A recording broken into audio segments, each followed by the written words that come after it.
I found out who their scoutmaster was, so one day I called him up and I said, I think I'd like to join the Boy Scouts. It was George Schrader. He's the same guy that I gave the 50-year Veterans Award. I was president of the council, Yeah. and it was my privilege to award him his 50-year scouting pin. One of the scouts giving him his 50-year pins. So that really pleased him. But I called him up and said, I'd like to join the Boy Scouts. He said, well, we meet on a certain night.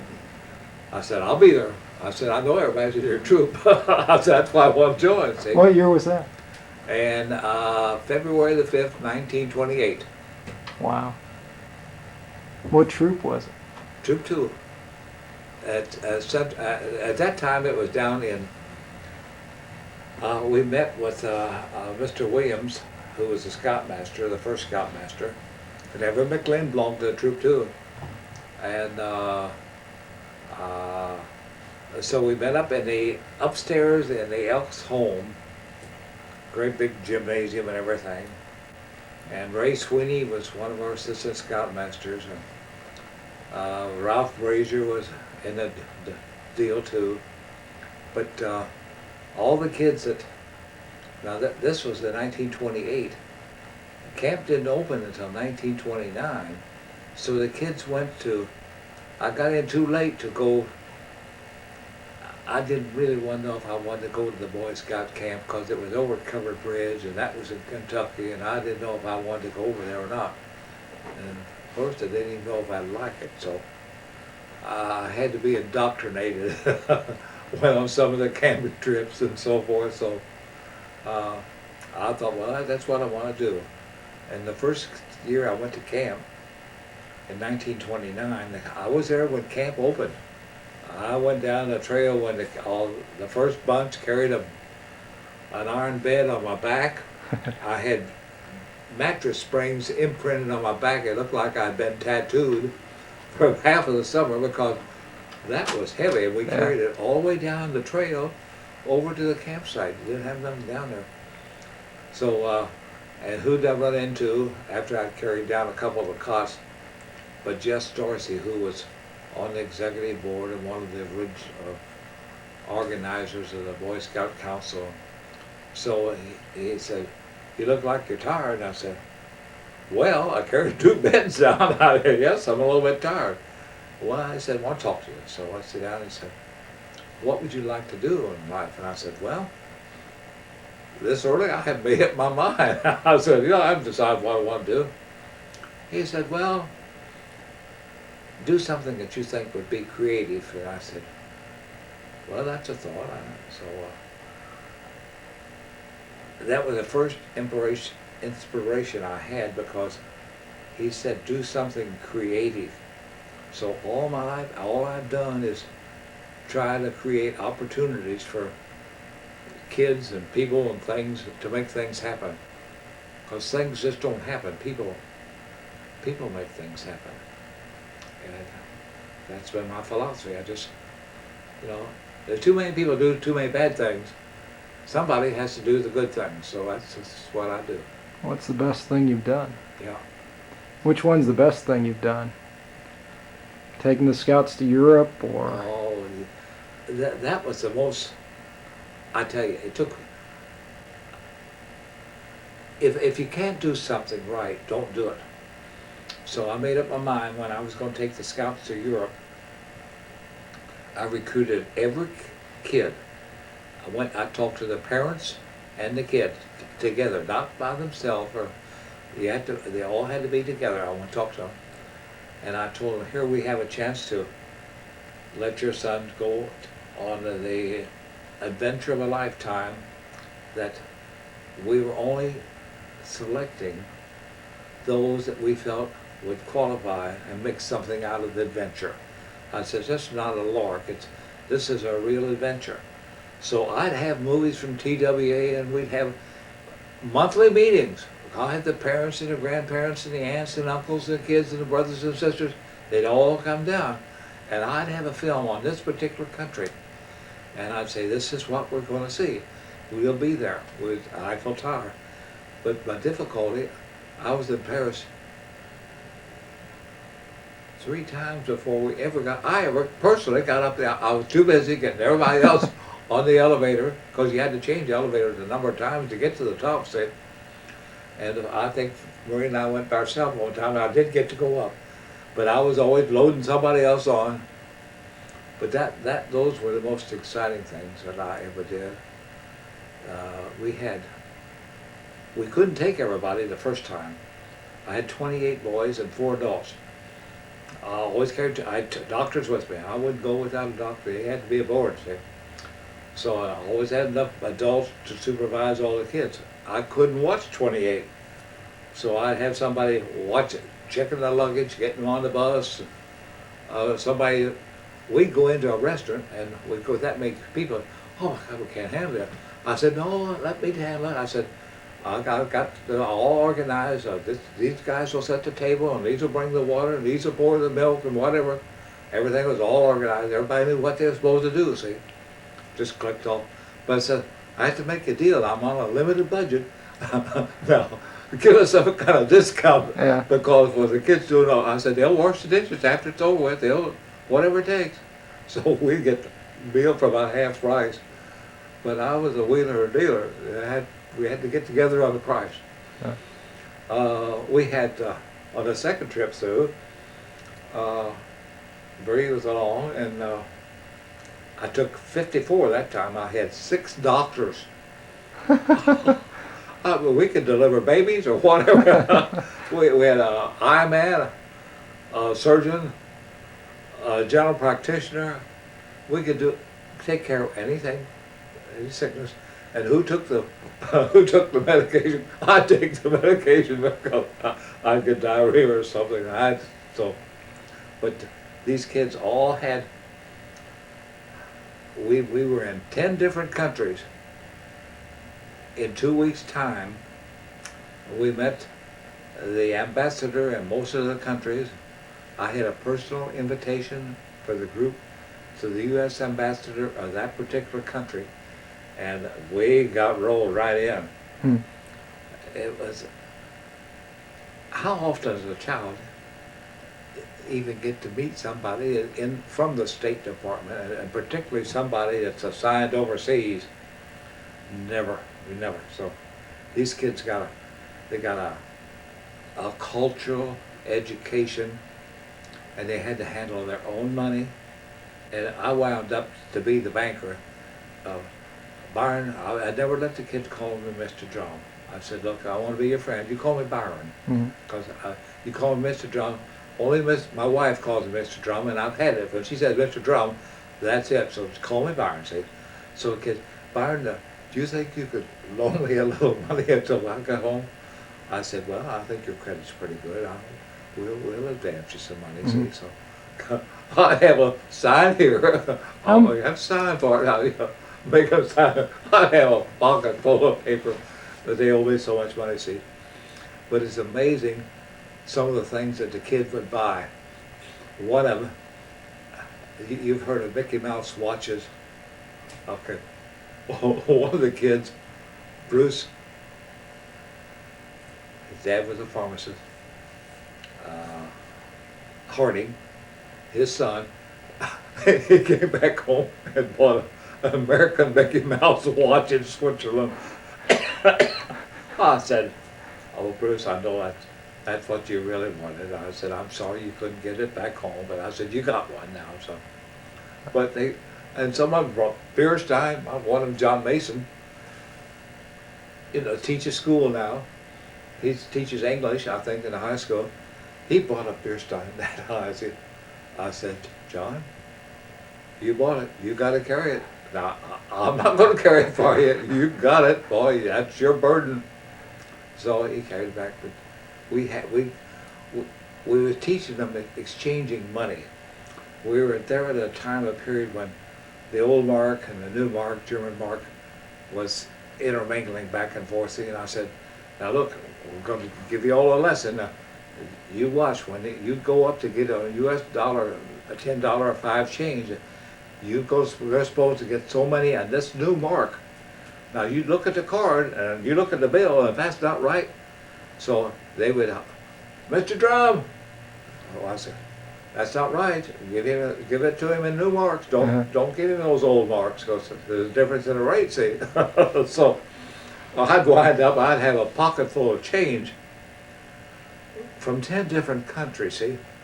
And I'd go through, that's where I got my coins that I got for, see, from every country we visited, I would always go to the bank and I'd buy $2 or $3, $4 worth of coins that were, I could give to the scouts that weren't able to go on the trip. So I'd bring them back, and whenever time we went camping or went out to the scout camp or something, see Byron, I said, I'll give you a coin if you promise you will study the coin collecting merit badge, and if you don't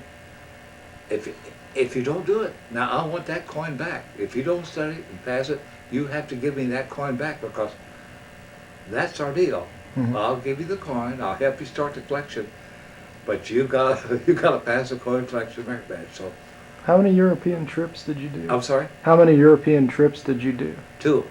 With the scouts? Two. Yeah. What years were those? I had 28 the first time, and I had 54 the second time. I couldn't take them all the first time. So 2 years, I did it in 1963 summer and 1965. So there were so many people who wanted to go because they'd heard about the first trip. Yeah.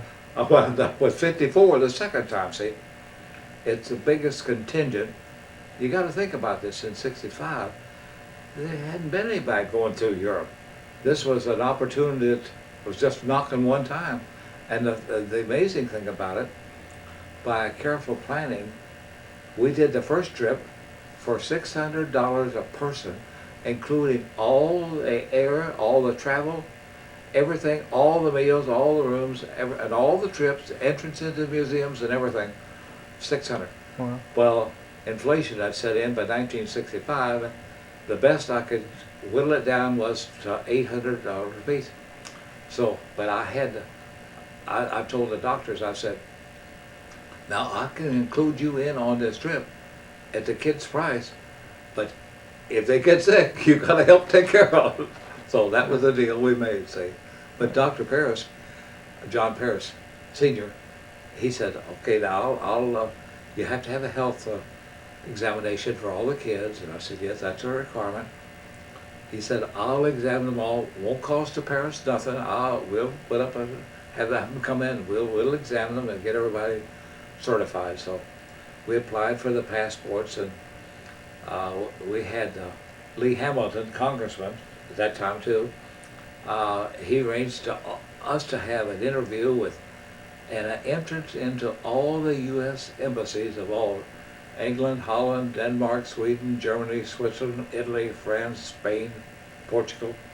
All those countries we got into right on through the door. When we got into Wiesbaden, Germany, one of my old first scout friends was Lieutenant Colonel Bob Holmes, and he and I had worked together in Indianapolis in 1936, and he was worked for William H. Block Company, and I worked over in the State House in the auditing, and so we'd get together at lunch, and I'd go over there so much that they thought I worked there. They thought I was a floor walker. So anyway, Bob and I lived together in Indianapolis, and but that goes back to 1936, and Joe Junker was scout executive, and Marie worked down at the scout office for a while. She was a registrar. She was registrar there, and so she was a den mother. She had all you kids in a cub pack, and as the boys used to come up home, I was a merit badge counselor, and they'd come up home they'd say, I want to pass safety merit badge or public health merit badge or whatever. So I say, all right. And Billy, our son, was in the Cub Scouts, so I said, now he wants to sit in and listen to what you got to say, see? So that's how he learned all his merit badges in scouting, because they were passing them to me and he was listening. So he got to be Eagle when he was 13 and a half. Yeah, 13 and a half. But we took him to Europe just about the same time. He was 13 and a half the first. That's when I took him to Europe, yeah, in 1963. But we would have a directory, a foreign language, various phrases that you could use. So we were trying to teach the kids German, Spanish. I was very good on my Holland Dutch, but my Dutch is nicht so gut. That means it's not very good. Anyway, we managed it. One of the little cute incidents that happened when we were in Wiesbaden, Germany, we met Colonel Holmes, who was in a Boy Scout troop with me, as I told you. And I said, Bob, the kids all been asking questions about could we get in the commissary, in the PX? Well, he says, Byron, he says, I think I could handle it. He says, I can handle it. He says, I'll tell you what I'll do. He said, we'll get them all lined up. I had 34 of them. He said, you get them all lined up now. He says, I'll go through and I'll flash my full colonel card. And I said, well, I'll bring up the rear of the line and I'll flash my Kentucky colonel card. It was hilarious. And so the clerk there was ringing up all these kids with chocolate bars and whatever it was. And I flashed my Kentucky colonel card. She just waved her hands and go on. Because the kids had bought everything. They had to buy stuff there from America, you know. So they was buying chocolate and all that stuff. Then we had, of all the kids I took, of all the trips I've had, I didn't have to send anybody home, and nobody got sick. But there was one I'd like to send home, but I restrained myself, and we made him ride on the adult bus for one day, and that straightened him out real quick. But I hadn't had any kids turn out bad. Not to my knowledge, they've all made it. Just like you, Joe. They've all made it.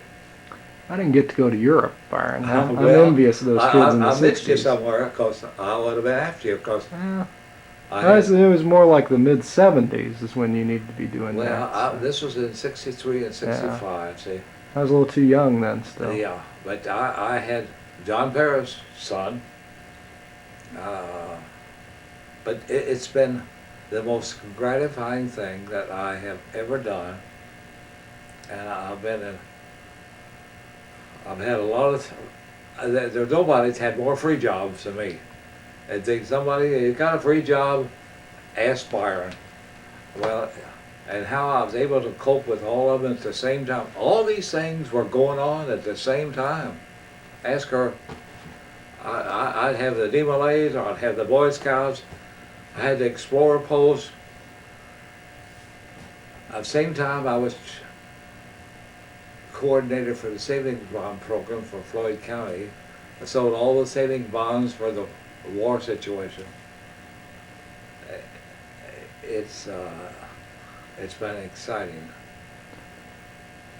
Now you weren't recording this, were you? Oh yeah. Oh, I didn't know you were recording. It's the best time. I What, just spotted that light though, and I thought, now I bet he is too. That's sneaky, Byron. But it's Oh, no. you know how many years that's been? It's been since 1928. That's been 66 years Wow. in the Boy Scouts. Tell me, after I stop making noise here about moving this chair, tell me what it was like. You pack up down at Troop 2, 1929, Yeah. and get ready to head off to Tunnel Mill. You took a Model T out there, I guess, or something. What? Well, Do you I'll remember tell any you, of that? we always managed. Somebody had a car. Somebody had a car, and in 1929. My dad and my sister was the chief operator of the car, but we had a 1929 Buick. It had what that time was called a California top. You could close, it had glass windows you could put in and pull them up like that, and it had running boards, and we lined it. Everybody loaded the thing up, and my sister would drive, and we went out there. But they had. To give you a little report on the camp, I agreed to go to camp the first year. I said, I don't know if I like it. but I'll go. I'm curious enough. I want to see what it's all about. So I went out, and it only cost $6 a week. But back in 1929, $6 was a lot of money. But so I went out and I told my mom and dad. I said, now, if I don't like it, turns night is Thursday. You come out, and I want to come back home. I'll let you know. See. So I said, no. When Thursday night came around, I was having such a good time. I said, do you think we could squeeze that I could stay in the second week? And so my mom and dad agreed, yeah, they could have it. So I stayed the second week.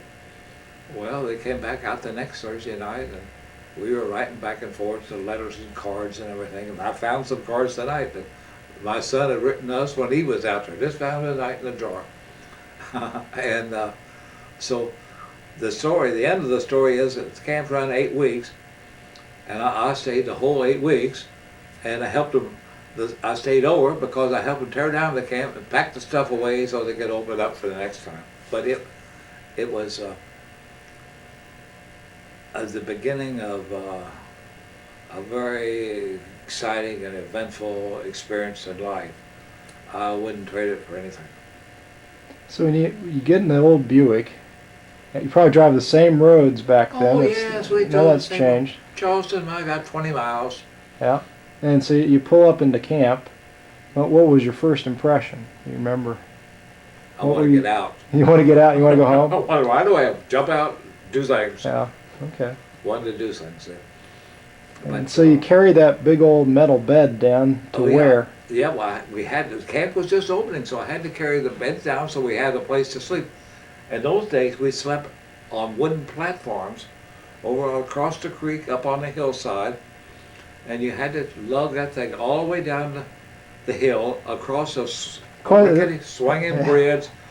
It was tied between 4 trees, 2 on each side, and when you walk on it, you get to going this way with you, see, and it was an adventure just to cross the bridge. But with the thing on your back, and then it hitting all the guide wires, so you were twisted this way, twisted that way. And incidentally, a few years later, I happened to be on that bridge during a flood out at Tunnel Mill.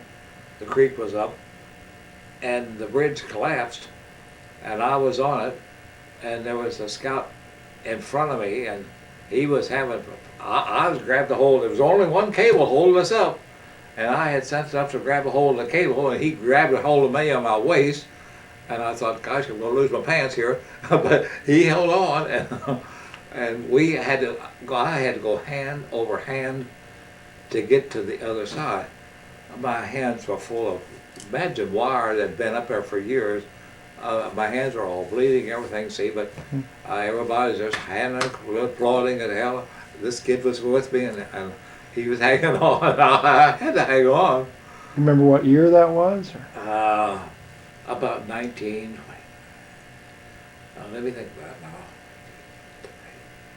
It might have been 30. That was the same year I went to the 10th Olympic Games. That was 1932. Because when the camp was over, I went out and attended the 10th Olympic Games in Los Angeles by myself, all the way to California. In the height of the Depression. Pardon? At the height of the Depression. But my dad was an engineer on the Southern Railway, and I had railway passes, I had Pullman passes. So the food, I had enough money to eat in a diner, and till my money ran out in California. So I bought 10 dozen of oranges for a quarter. And I had a sack, because they were small oranges, but I had a sack this big, see. So I ate oranges all the way back home until I got back to St. Louis, where my dad came in, and I conned the conductor into a few dollars so I could eat some more. See, well, I had orange juice, squeezed oranges, sliced oranges. Eating the orange peel. But that's what I had. But it was, in the 10th Olympic Games, I got to see the game between the East playing the West, and some of the Olympic events, and who did I visit but one of my Boy Scout friends, Bobby Chambers, whose daddy had moved to Manhattan Beach, California, and they invited me to come out. So gasoline was 8 cents a gallon in California at that time. So they had their car, so I'd say, go by, we'll fill her up. And I filled it up maybe for a dollar and a half or something, the whole car, say. It was wow, but things then were very reasonable, very cheap. But that was one of my scouting adventures back in 1932.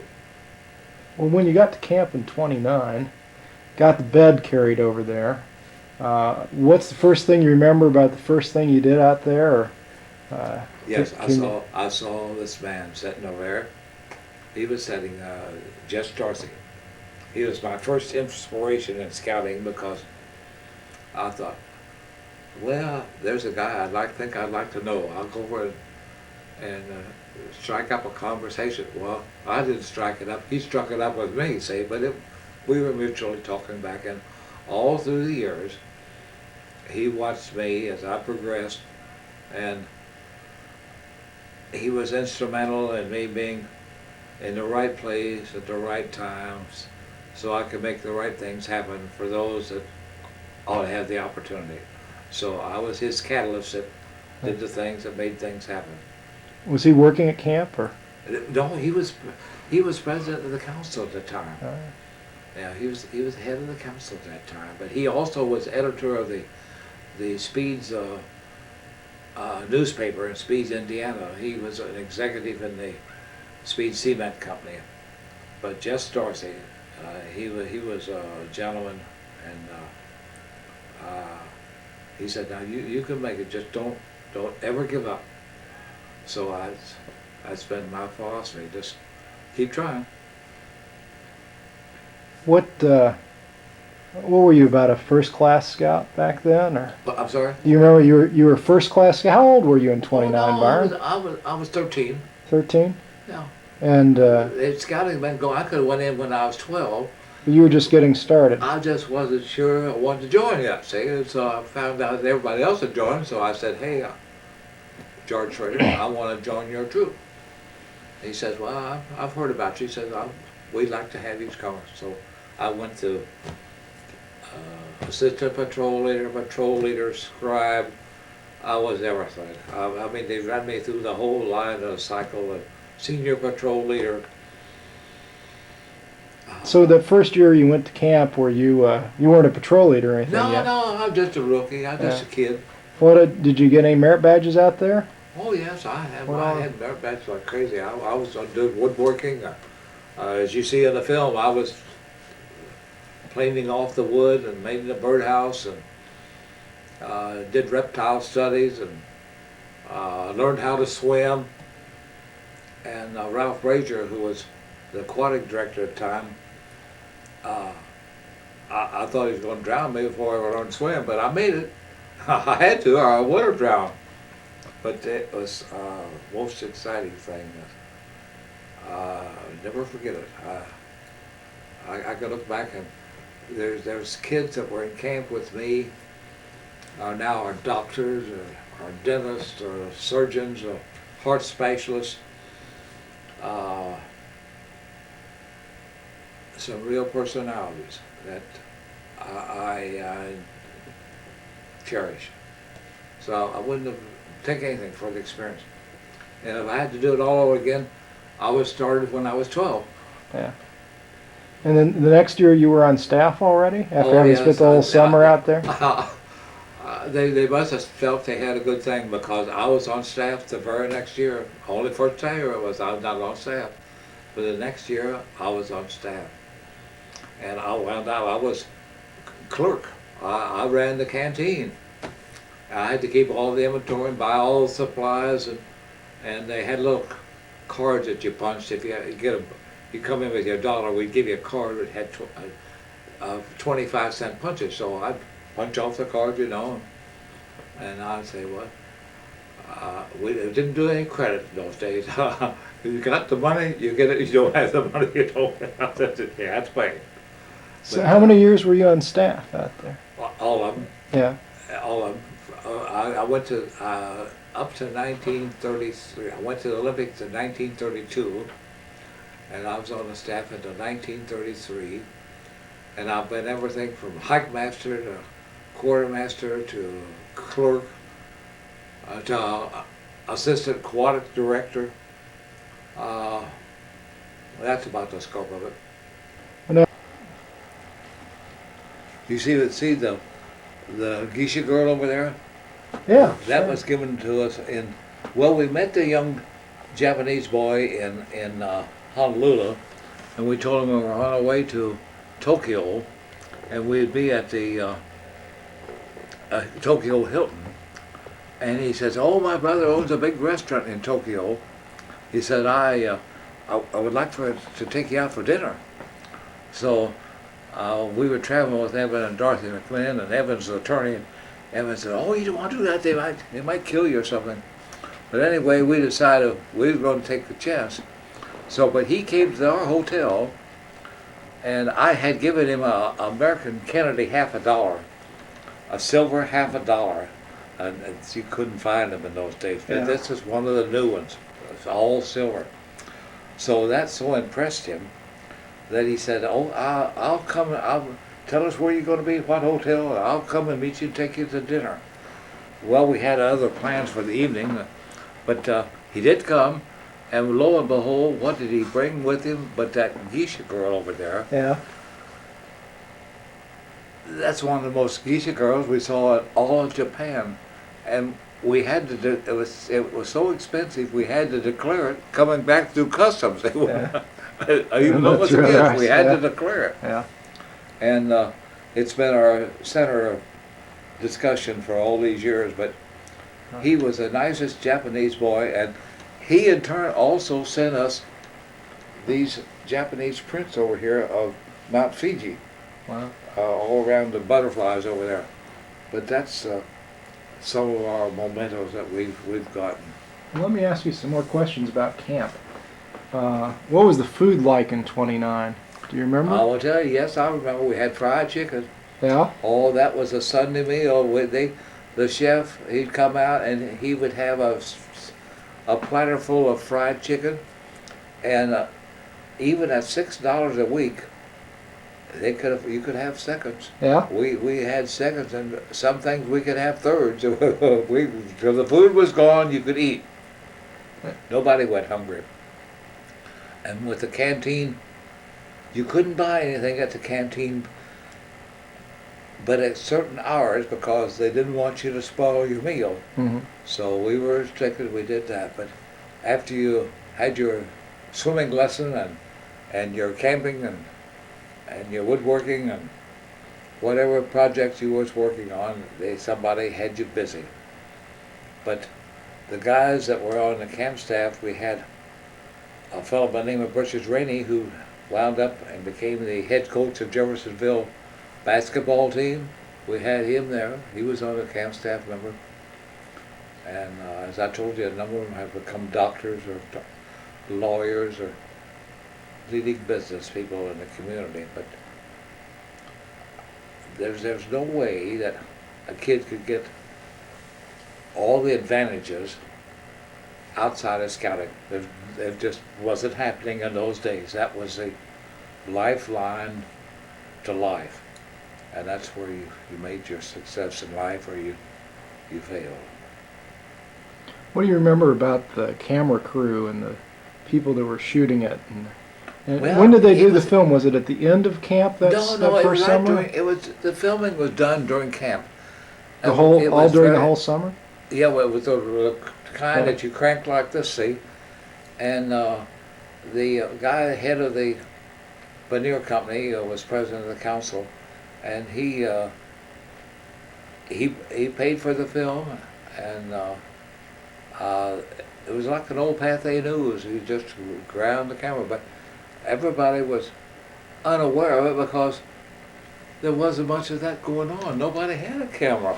You had a little box camera, you'd shoot a picture, but no movies. There was no movies. And but he followed us around, and we had the famous Order of the Air dance. That's before the Order of the Air time back in those days. That order didn't start until back in the late into the 30s somewhere. I'm not quite sure what the year it was, but they were called firecrafters or something similar to that. But anyway, I was elected keeper of the wampum. That's treasure. I kept it the money. So, we'd have our Indian dances, and we'd put on at the campfire.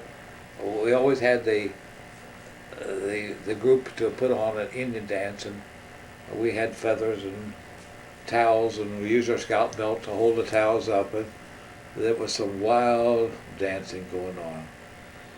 But do you remember how many days they were out there shooting the film? Were they there week one through the whole thing? No, they did it a couple of days, 2 separate days. He came because I remember him being there on 2 different days. But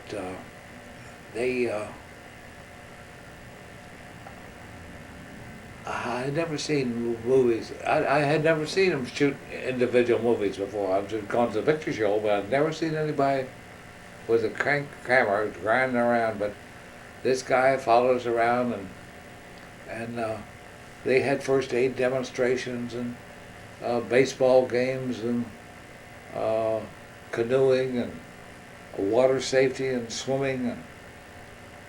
But all the kids, they were learning to paddle a canoe, and they taught us well. But I think in some of the scenes, if I remember right, there was some canoe crashings and upset canoes and things like that. But it was all in fun. But the kids, I think, got the best start in life that they could have gotten by going to the Boy Scout camp, because this is where you learn right from wrong, and if you get it at an early age, that's when you need it. You don't need it after you've already done something bad. What do you remember about that first scout executive, Whit Craig? Whit Craig? He was a nice guy. I remember when he got bit by a copperhead. Oh, it scared me to death, because his arm all swelled up and everything. Gosh, yes, we were all concerned about him. And but he wound up with as a paid official for the American Red Cross. He was a safety director, I think, in later years, and I had heard all on and off of him for a number of years. But he was quite an athlete. He was a good swimmer. He was a disciplinarian. He was right, and that's the way it had to be. So, what do you think's changed in scouting since back then?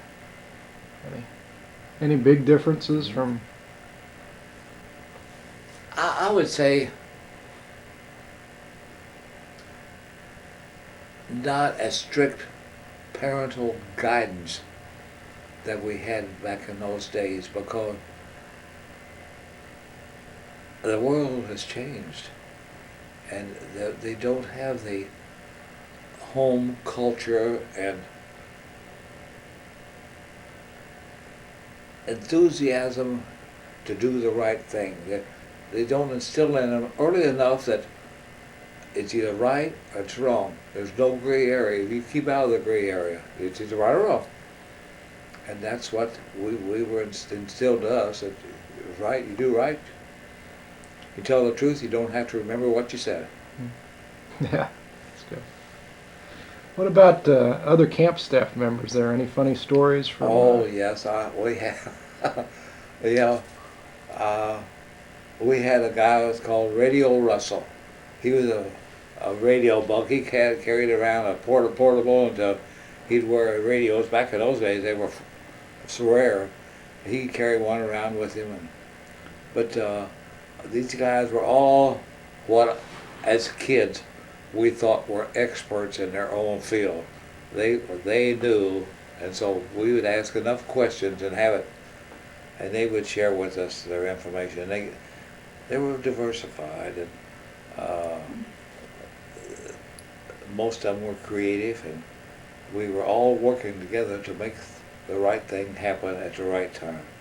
Because you only pass this way one time. If you don't get the point across the first time, you may not have a second chance to do it. So this is what we had to instill in the kids. And we were great on promotion. Uh, we wore out more Scout handbooks. We'd have handbooks galore for every kid that wanted us. He'd have a handbook. And if they didn't have the money to buy one, we'd do a little shuffling around and find money to buy them for the kids. And the same thing was applicable if a kid was in a troop and didn't have the money to go to summer camp, we would shake some trees somewhere we knew and pick up $1 here, $1 there, 50 cents, get together the $6, because no kid had to stay home because he didn't have the money. We handled it some way. What was camp like during World War II? That coming out of the Depression, and were you around then? In 1942, I was stationed at the quartermaster depot. I was in charge of all the supplies, and we had I was responsible for as many as 40 carloads of food going to the ports of debarkation. And I was working maybe double shift because we didn't have enough people to go around. So I was still doing the scout troop thing, and Did you make kids' it up? parents would be gone. I mean, the father would be gone to service, and so they were lost and confused and not having all the parental supervision that they should have had. So the scout leaders had to step in and kind of be dad or whatever it was. It had to have somebody had to guide the kids in the right direction, and we had good scout attendants. They'd come to their troop meetings, and then we'd have to worry because getting them home, because you wouldn't dare let them walk home by themselves. You had to drop one off or drop another one off or something. But we managed it. But it wasn't me alone. There was a lot of the other scouts leaders that had us. We'd take a couple here and a couple there, but get them home, because even in those days you didn't let them go by themselves. You had to be sure they got home, because we felt we were responsible for them. If they entrusted them to us, we had to get them back to their parents. And that's the same thing I told them on the trip we took them to Europe. I said, if you have faith and trust enough that you entrust them to us, we will bring them back just like you sent them to us, only better. I said, what little we know, we'll teach them. I remember prior to World War II, they had a ranger, I think, who went to Germany and saw some of the German youth movement and brought back like the Order of the Swastika or something they had out there. Do you remember that? No, I don't remember. I wasn't too familiar with that. This was it may have been during a period that I was at the quartermaster depot. But see, when you work 12 hours at a double shift, I was working maybe 12 or 16 hours. I was always up at the quartermaster depot. I mean, we didn't have enough help to go around, so I'd stay over. And that cut down on some of my scouting activities during the war years because I had to work. Well, coming out of the war then into the late 40s and early 50s, Tunnel Mill was still going strong. Oh yeah, Tunnel Mill has always gone strong, and we always had good attendance. And we've had some dedicated scouters that would follow through on their troops, but as years went on, things became more diversified. Little League, baseball, orchestra, softball, theater, and other things, school activities. There were so many diversifications that required the time. You only got so many hours in a day, and you could only, in those days, parents were doing the shuttle service. They were shuttling their kids from taking violin lessons to the Boy Scouts or to the Little League or something. So it was, life was sort of a merry-go-round for the kid because they didn't know where they were going to be and when they were going to be and what was going on. So we still had to instill into them the difference between right and wrong, and it was a choice, and they had to make it. That was true me. I was on a merry-go-round. Oh, I mean, I'm very good. All the kids, I don't know if I can handle that. They say, I gotta go take, someone singing. At one time, not only was I belonged to Boy Scout Troop 2, and then I sang in a choir I went to Sunday school at Wested Chapel. I went to Boy Scout Troop at Central Christian Church. I attended MYF at the Centenary Methodist Church. I was going, talk about somebody being on the merry-go-round. I was on a constant merry-go-round trying to keep up with all the things I wanted to do and be involved in. It's a matter of personal choice. You have a chance to make your own choices in life. You don't. If you make the mistake, it's your mistake, and you select the things that's going to meet your rapport or requirements that you want to do in life. Tell us what a little bit about the merger that happened this last year. Let me tell you. How did that come about? How long? Right. When did talk first start about that sort of thing? Well, we've been talking about it for years, and there was always the old timers. Well, I want to change that. The older timers. I don't believe in being old. You could be older, but I don't think you have to be old. But these guys that have been around a long time, like me, said, well, we've got the history and the prestige of the council, and we must continue. It's been going on since 1929. But when you're in a metropolitan area, and you find that there are a lot more advantages that you could be involved in if you were part of that group than if you're trying to struggle along and be an individual. I'd rather be a smaller fish in a bigger pond than be the biggest fish in a little pond. Mm-hmm. And so I was sort of the guru that made the thing work for the merger, because I went around to all the scoutmasters individually, den leaders, board members, and said, we have two choices to make. We either struggle along on an insufficient budget and a reduced district staff trying to promote scouting, or we can take the advantages that and offer to the Louisville Council our camp that they could use for a Boy Scout camp over the weekends, but for summer camp, be a day camp, and then our kids could get into the multi-million-dollar camp that they have in the Louisville Council as scouts, and we would get advantage of all the financial resources that they have, and we put us together, enhances theirs, and we'd all come out in good shape. And that's what's happened. And it's according to the National Council of Statistics, it was one of the most smoothest mergers in the history of all councils that's ever been merged. They took our scout executive, made an assistant scout executive, and now he's advanced. He's on in the National Council staff in Irving, Texas, and everything worked out perfect. We, of all of the executive board members that voted on the merger, there was only one vote that voted no. And I think he has come to realize that this is the thing we had to do. What's happened to Tunnel Mill since the merger? It's going ahead, nice day camp.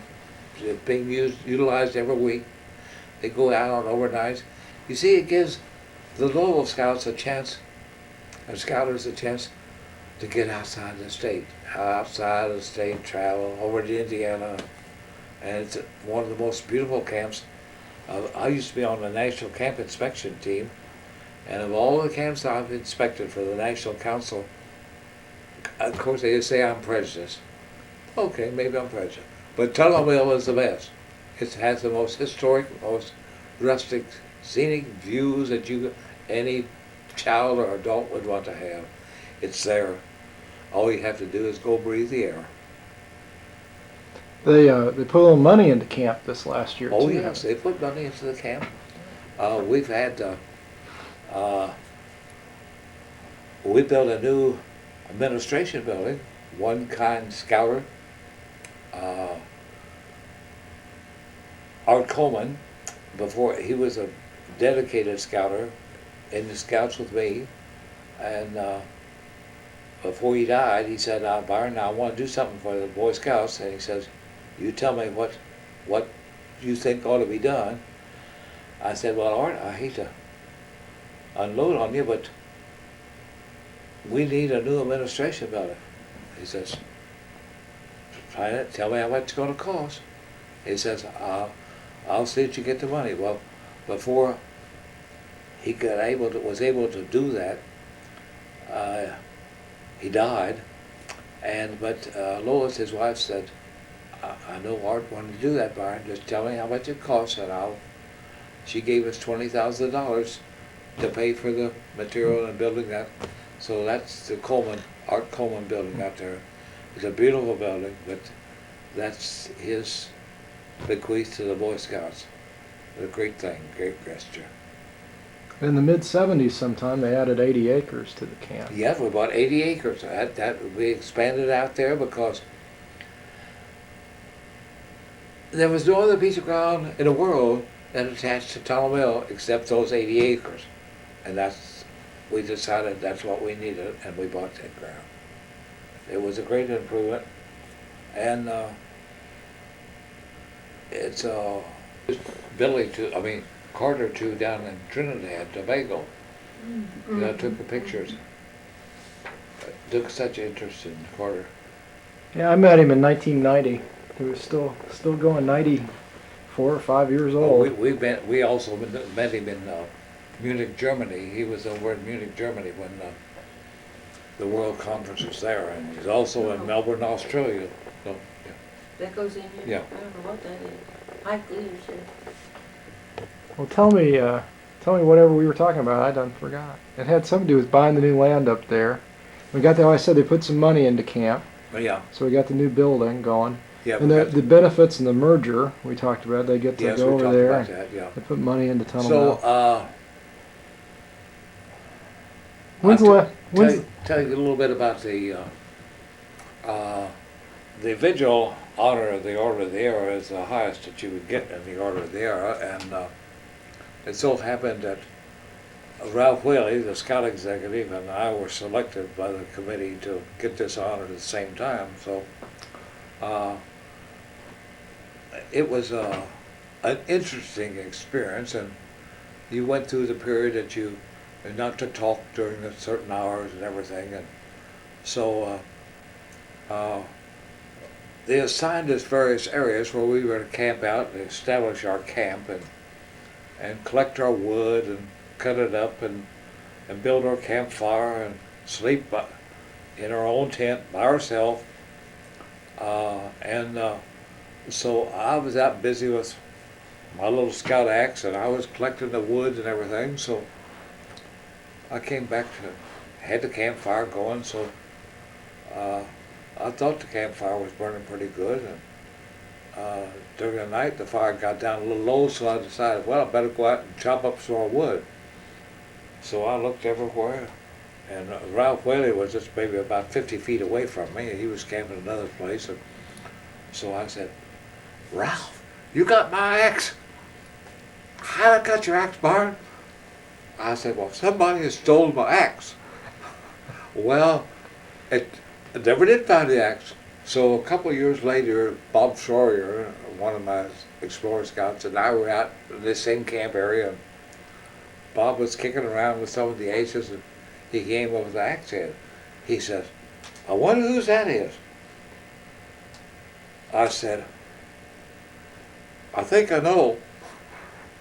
I said, I think it's mine. I burned up my own axe. So they never let me live that down. I burned up my own axe. But it was, I'd pitched it in the fire when I was throwing firewood on the fire, and went my axe too. So that's the thing they kept kidding me about. Byron burned up his old axe. So I did. Do you remember going through your ordeal out there at camp? Yes, I remember the ordeal. What year would that have been, you think? Well, I wasn't the leader, so I just followed what the rest of them were doing. But I remember the ceremony. In fact, I have the book for the whole ceremony downstairs somewhere. And but it's an experience that I think all the scouts should have an opportunity to participate in. I've run out of questions to ask. Those are my next two.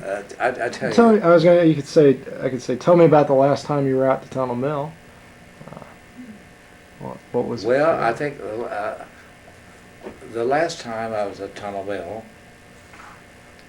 I did a lot of reminiscing of all the things that's happened since 1929. I've never missed a summer camp. I've been out there every year. Sometime during the year, I was there. And Even for Cub Day Camp this year. I used to help promote the Cub Day Camp because I would have visiting scouters from Bangkok, Thailand, from Tegucigalpa, Honduras, from Leon, France, or from Queenstown, New Zealand. We operated a Cub Day Camp, and I would have this kid as our house guest, and I would take him out to the day camp, and then we'd go back to the scout camp. But all the kids, and the interesting part about it, I would have some foreign coins from that particular country that he came from that we could to get to line up. I'd say, okay, you got one already. You can't go through twice. Now just one, and they get one coin apiece, and it was a very exciting and intriguing thing because most of the kids never saw a foreign coin. They didn't know what it was. But they wanted to know, how much is this worth in U.S.? I said, I'm not going to give it to you if you're going to take it on that basis. This is something for you. It's your personal stuff. And I used to give away a lot of square nickels. They come from the Isle of Aruba down in the Caribbean. It's the only square nickel in the world, and when we would be down there, why, I'd go to the bank and buy whatever they'd let me have, and that was my exchange piece. That's how you started the coin collection. I'll give you a square nickel. I used to tell the kids, now if you're ever talking and you run out of conversation, you can always reach in your pocket and say, have you ever seen a square nickel? I said, that'll start a conversation every time. And the kids, they thought that was great. And it was great. They enjoyed that. And I run into parents later and say, oh, you're the one that gave my son a coin. I said, yes, I was the only one that gave them away. Do you have a favorite spot at camp? Is there one place you really like out there? Well, I like the bridge. The swinging bridge until clamps with me on it. I thought that was the most exciting thing a kid could do, is to walk across that bridge. Because although they were cautioned not to get it swinging and swinging, but you know, kids are kids, and the time you got started, it was swinging and swinging like crazy. But that was an exciting thing to go on. Then I liked the canoeing because you could go as far as you could go on the creek. You have to do a little portaging and carry the canoe up over the dam and then go as far as you could go. But it's in the quietness of paddling a canoe, and all you hear is the ripple of the water or the birds. And it was nature for all nature, and that's the way it should be. But it was unspoiled country, and the camp was preserved in that manner, and we always taught the kids, if you have a candy wrapper and you throw it down, you can't buy another one. You pick up that wrapper, and I'll be hollering at the kids, don't throw it down, because I won't sell you another one, because I was clerk. I won't sell you another one. Yeah. So we kept the camp pretty clean. When you go out there, is there a place you like to walk to especially, or a spot you'd like to sit? Just look around. I think of Silent Falls, that area of camp that hardly anyone goes up Well, to. yes, that's one of my favorite spots there. But they used to have a place called Hilltop. They would always, we had in those days, back in the 30s, we'd have a cannon. It had a shotgun shell, you put it in, wham, and it would wake up the hillsides. But that was a memorable thing to do, and we always had a retreat there and lower the flag. But it was, it instilled something in the kids that it's undefinable. You know they're getting the impact, but it's not an expressionable thing that you can, they'll talk about.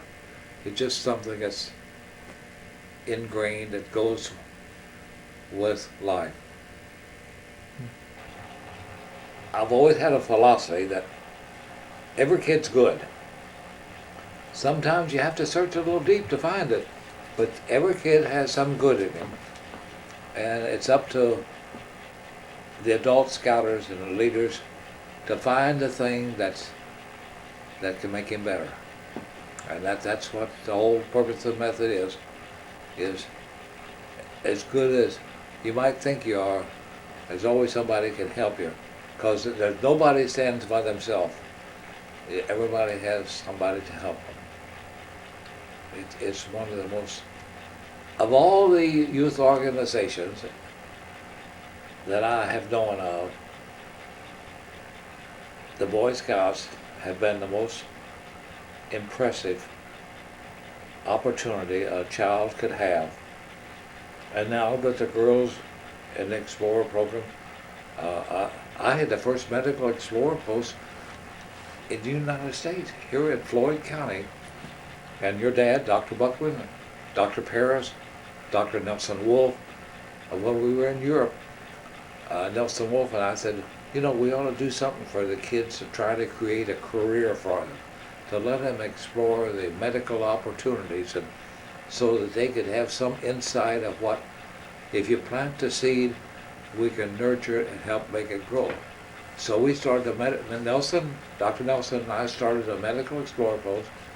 We'd have the medical staff. This was jointly sponsored by the Floyd County Medical Society, the Floyd Memorial Hospital, and the Boy Scouts of America. And we'd have, each doctor would take a month and come in and talk about radiology or surgeon or everything. They talked about everything. So the kids could ask any question. There was nothing taboo. You talked about what you wanted to know about. This is where you learned it. This is the right place to learn it. I remember when you had them show the film of a birth. Oh yeah. Good heavens.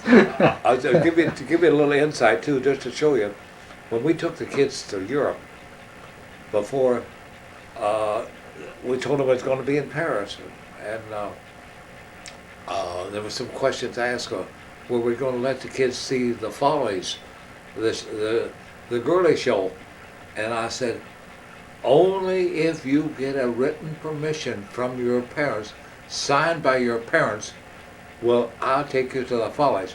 And no way I'm going to take you unless you can't go. That's the way it is. Now you can be all the way aware and you can say, oh, Mr. Drumb, let me go. You're not, I've got to have that note. And your parents have to know they said, yes, you can go see it. And that's the only way I take them. So it's part of life. You learn it or you don't know it. So, but that was, they think I was a strict disciplinarian, but that was the rules I had. That's the way you had to be. Let me check something here. Let's see. No, I don't have anything. I look back and I wonder, I'm on air, I don't know. I often wonder where I got in the world I got the time to do the things that I did, and all of them to fit in interlocking slots and to make them all work at the same time. I've often answered, well, I wonder Marie, because if there's ever been a scout widow, she has been a truly dedicated one, having been a den mother, and our son going all the way through scouting up to Eagle rank. And she has been very patient and tolerant and understanding that this is just my thing and this is what I do. Mhm. And I've never known any different. It all depends on how you're brought up. If your parents take an interest in you and they teach you and show you how to succeed, that's the pattern you follow. And there's not enough parental guidance, in my opinion, today that they should be, because parents are too busy to take an interest enough in the opportunities that are afforded to the children that they don't help them take advantage of. And this is one of the failures in today's society, that they don't have enough parental guidance. And I don't know where you blame the parents or where you blame society, but somebody's to blame. Somebody has not seen the light. You know, a lot of kids during World War II that lost their dads for a long time. That's on It's a still single parent ripple of family. that. This is a tremendous. I've had some in the troop. I've had some single parents, and you have to be so careful. You can't show. In today's society, you can't show too much interest, because then people get different opinions, and you have to be very careful. This is a cruel, hard, malicious, vicious world. You have to be very careful. And it's like I said, if you tell the truth, don't have to remember what you said. Yeah. What are you proudest of in scouting, out of your own personal achievements? Or Being chosen by the National Eagle Scout Association to receive the Distinguished Eagle Award. yeah. That's the highest thing that you can get. There's a Frank O'Bannon, Lieutenant Governor Frank O'Bannon, and I are the only ones in southern Indiana that have it. And that's my proudest. When did that happen? 2 years ago, wasn't it? About 2 years ago. But it's not something that you work for. It's something you are recognized as having accomplished and earned. You don't seek it, you don't ask for it. It's given What about as you? you earn it. 7 or 9 Eagle Scouts at one time? I'm sorry? You had how many Eagle Scouts at one time? Oh, I had 9 Eagle. That was one of my proud days. Oh boy, yes. I was the first explorer advisor, to have 9 boys earn Eagle Scout rank at the same time and awarded the award on the same night. That was a highlight, because to think that 9 of them, and I didn't lose anybody. I started with 9, and they followed right through until they all made it. And now some of them are. Oh, none of them have failed. They've all made their points and mark in life, and some of them are actuaries for the big insurance companies. Some of them teaches chemistry. I think one teaches chemistry at Purdue. We got some, and not a single one of them failed. But that's something to be proud of. I'm kind of jumping around, but go all the way back to 1929 again. I didn't ask you about the campfire program out there. What do you remember the first year you were at camp? Sure, I do. What did they do with the campfire? Well, I remember the song Alouette, Alouette, gentle Alouette. That I don't know what I was saying, but I knew the word. Yeah. I knew the pitch of the song. You remember any other songs from 21? It was a yeah. big hit at camp in Oh 1929. yes, we used to sing a song about Around her neck she wore a yellow ribbon. She wore it for her lover who was far, far away, far away, far away. And you had to wear, if you couldn't swim, you had a yellow ribbon with a sinker tied on your neck. And to a kid, that was sort of humiliating. So everybody learned how to swim because you get rid of that yellow ribbon. So Yeah. we used to sing a song about it, see.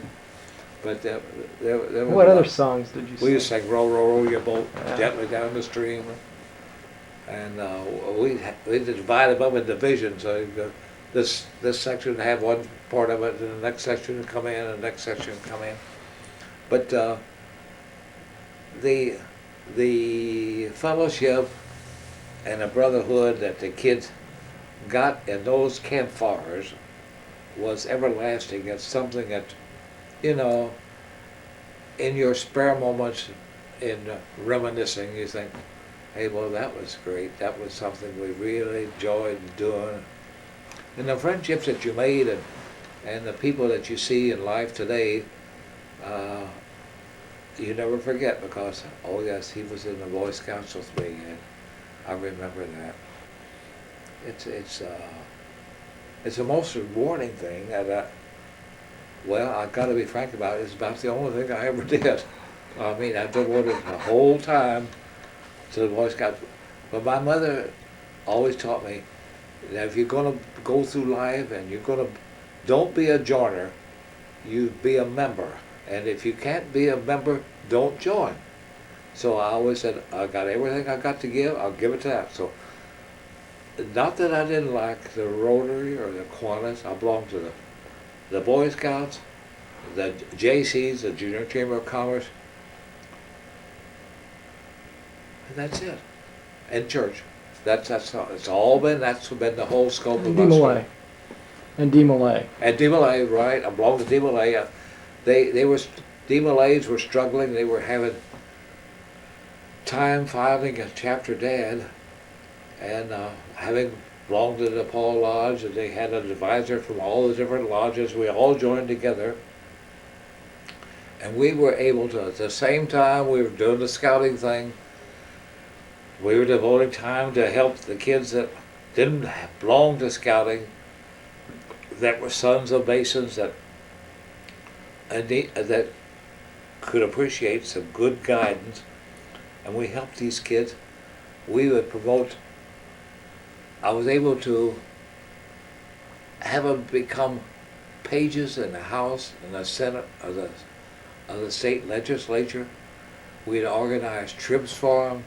The kids could choose their own partners. We'd have enough adult supervision. We'd take them down to on the Medical Explorer program. The girls belonged to that too. We arranged trips for them to go down to Mead Johnson's pharmaceutical company in Evansville, or we'd take them up to Eli Lilly. They could tour the plant, and this is where we instilled in these kids that it's a big world and you have a lot of choices to make, and they have to do it as individuals. They don't let someone steer you into what you don't want to do because you'll not be a success at it. You do what you feel like you're qualified best to do. Mm-hmm. And there's where you get your self-satisfaction of doing your thing. So this is what we try to do. And of the girls, many of them become nurses. Some become doctors, some become dentists. But they've all become leaders in their respective activities. Let's suppose that someone watches this 100 years from now, Tunnel Mill film or whatever. If you had a message to a viewer, that, you know, a scout that was interested in what scouting was like now for that far away, what's the most important thing you could tell them that they could get out of scouting still after all that time?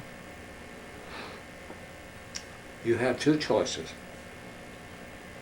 You can be a success or you can be a failure. It's up to you to make up your mind which route you want to do. And if you make up your mind, do it. If you decide you're going to be a failure, it's going to take less effort. But if you're going to be a success, you have to give it everything you got. What do you think makes for someone being a success? How do you judge success? Be true to yourself. You know right from wrong. There are no gray areas. It's either right or it's wrong. And you stick on the right side, maybe a little harder, but in the end, you'll be the winner. What if you can't tell which one's right and which one's wrong? Then you're in a state of confusion. You need some guidance. And even if you're an adult, don't be so naive that you think that you know it all, because he that knows it all really knows nothing.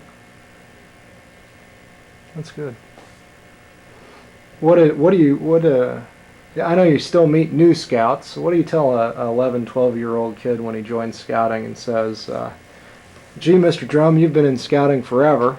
You were here before Baden Powell, I think, and give me a little advice. What should I do? You know. Well, the first question I'd ask him, I'd say, what do you really want to do? Because anybody can give advice, but even a small child already has some pattern. And when you get into scouting, there's been certain criteria already established by parental guidance. And if they're not quite sure, well, they say, I don't know what I want to do. Well, what have you explored? I generally talk to them about what would you really like to do? If you had a choice to make, and you could make your mind, what would you like to be? Well, it depends on the age and the stage of life that the child's in. Some may be fascinated, they'd like to be a fireman, they'd like to be a policeman. But the situation has changed today due to the effervescence of violence and the TV coverage that makes available to children, I think, needed and unwanted exploitation of violence on the screen. I don't go for that stuff. Life could be beautiful if you make it beautiful, but if you want to be part of the bad part, you're going to be by yourself, because I'm not going to be with you.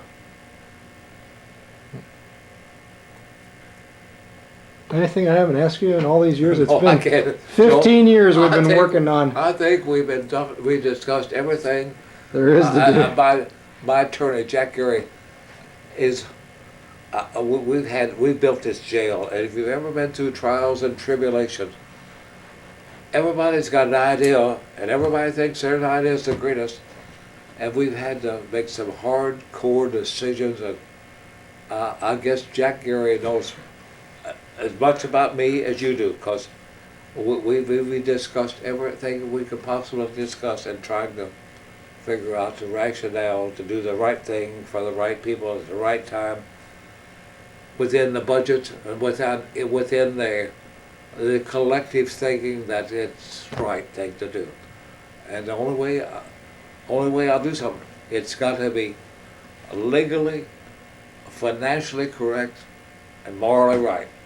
Otherwise, don't go. You told me earlier you either do something well or don't do it at all. That's right. You got to make up your mind and stick to it. It's got to be right. Okay. What time is it? Must be getting Well, late. it's 9, 12, 12. I mean 10, 12. Sorry. Anything I'm else sorry. you want to say? No. Okay. It's been I appreciate your interest, Joe. We've been friends for all these years, from the DeMolay days and through scouting, and of all the guys that I've known. Well, here's where I stop recording. Prison building, that building burnt down some years later. But you have to watch. The kids come down for their You have to watch. meals I'm from out right the along trees here and the now. You bushes, look. just like locusts You coming watch down. where I am here. You see the and guy you'll- in the front line happened to you'll be see- Byron Drumb. That's me. Just down there. I get up front. Behind him is Dr. You John push your way Harris. around. All the meals at that time were eaten in the dining hall. We wore a green skull cap. The number That's- ran anyway from 125 up to as many as 175 That's pretty each fine week. there. The camp at that time ran for He went 8 to South America consecutive and had a weeks, fine shirt factory full down there. every week. This is a picture of the handicraft lodge. This was located across the creek.